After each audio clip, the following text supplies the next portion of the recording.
Well, good morning and a warm welcome back to the channel. I am back now from my 30-day trip around the Norway up to the top of the Arctic Circle and then back down through Finland and Europe and back home. Had a fantastic time. I am trying to edit a video for you. I'll try not to make it too boring. That's the thing. Nobody wants to just see ride after ride after ride, but I'm trying to make it a little bit more interesting than that, but it may take me a while. While I was on that trip, we came across a British guy in a stranded GS with a flat back tyre. And I always carry, which I bought from Nippy Norman's, an Airman air compressor. Now the Airman air compressor is very good because it's compact, everything is within the unit, it fits very nicely into a pannier or into a top box or even into dry bags, as I used on my trip to the Arctic, because you don't need it all the time, or you hope to never need it, to be perfectly honest. But what I found is that when you actually connected this Airman to the DIN sockets on the bike, and there's one DIN socket here at the front of the bike in the cockpit, and there's another one behind here. These are the accessory side panels that I fitted from Nippy Norman's, and you can see a video of me fitting those side panels up here. But if I actually put that, as you can see here, into the DIN socket and then activate the Airman pump, it overloads the software fuse. So these are obviously very, very low amperage outlets, and therefore I couldn't actually use my pump despite the fact that I had the adapter from cigarette socket or cigarette plug into cigarette socket into DIN socket that comes with the Airman pump from Nippy Norman. And you can see that overload here.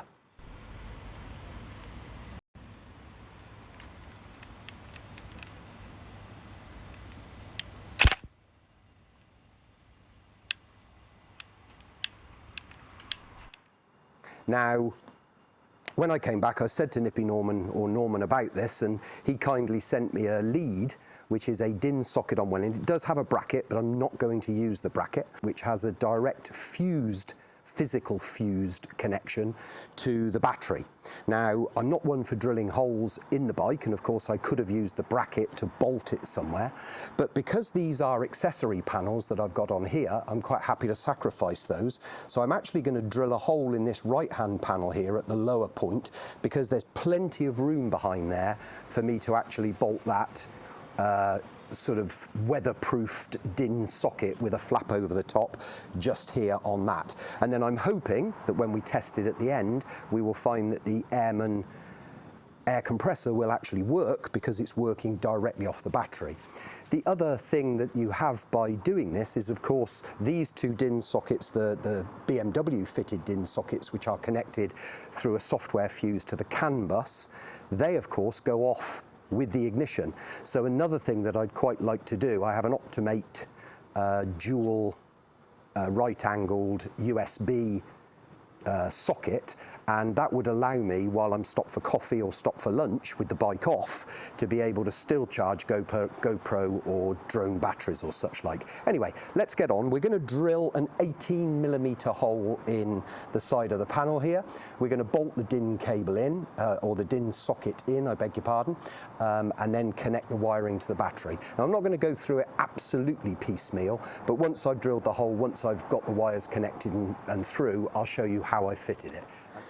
So that's the hole drilled, 18mm hole in the side panel, and here's the actual socket itself. So if we just feed the two ends of the battery cables through, that will then pull the socket through, and hopefully we'll stay in focus for this. But the idea then is that behind the panel we'll put this little holding nut, so that will go up the wires and go on the back of here, and then we should end up, I'll make it vertical when we got it on the bike, but we should end up with a watertight DIN socket which is connected directly to the battery. So just be aware too that because these leads, as you can see them, literally have no fuse on them, we will need to take the positive wire at some stage in its travel here, and we will need to fit the supplied 7.5 amp fuse. That's to protect the wiring, because obviously you'd be overloading the wiring, and to protect the battery, so you'll need a fuse. And they supply with it one of these Scotch lock, 3M I think they are, Scotch lock connectors, which will fold over the two halves of the wire, and then the fuse will actually go here into the top. So again, we'll show you that once we've actually done it, but obviously it will need to be fused to be safe.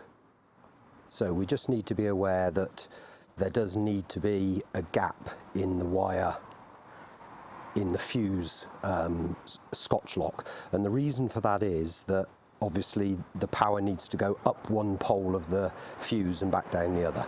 So as you can see in this picture, I've spliced the red wire and put it in very carefully, only just as far as I needed to clamp it, and then clamp the other side.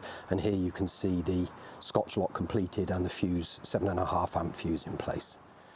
So that's the job completed. We've got the wire coming up here, the red wire and the black wire. So the red wire comes up this side and travels underneath, goes over the other side. There's the fuse unit in there, just tucked down in there quite nicely. I'll tidy up those cables with some zip ties later on.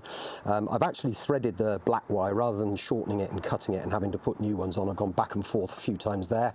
So that'll sit quite happily under the seat and comes through to the negative terminal here. So connecting positive here, negative here. Always remember, connect the, or disconnect the negative first and reconnect the negative last. So that'll save you having any issues with fuses and such like popping. Anyway, that's it under there. I managed to get a few more bits under there, so I'll go ahead and do that, get the back of the seat on, and then we'll have a look and a test to see if the Airmate will now work directly from the battery. Okay, so seat and everything are back on the bike. You can see I've now plugged in the DIN socket into its receiver there, and then that cigarette lighter goes into the cigarette lighter, which goes into the male-female connector, which eventually ends up with the Airmate air compressor. So I don't have any ignition on, I shouldn't need any ignition, and with any luck,